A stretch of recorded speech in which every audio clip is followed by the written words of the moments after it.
Kikita ko naman. Kikita ko naman ako sa video, pero okay lang yan. Kailangan medyo ganyan. Parang may pagka-small loud eh.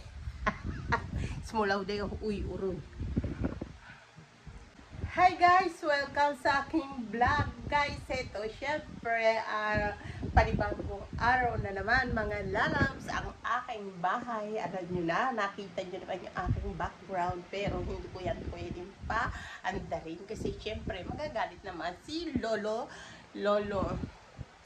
Red. Gano, yung isa si Lolo Blue, ito si Lolo Red.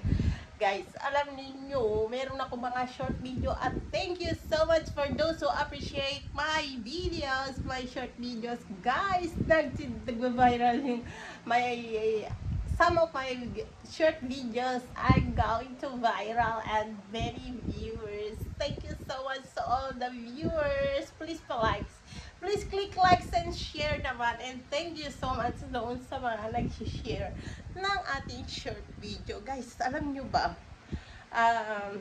Hindi naman ako gumagamit ng gano'n, pero nag-try lang ako guys. Alam ninyo, udo lang pala ako mag-click. Kaya I asked myself, or I told myself na itutuloy ko yon mga lalabs. And I keep gagawa pa rin ako ng mga videos.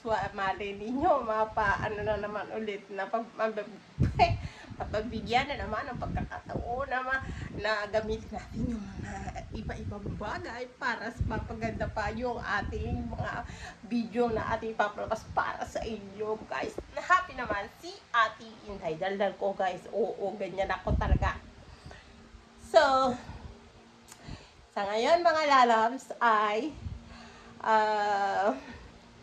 mag-offer na lang muna ako sa inyo ng mga kung ano lang na video muna guys. Baka naman sakali na matuwa kayo kasi ayoko na ng video na masyadong malungkot. Ayoko na ng video na tapos na ako doon mga lalabs.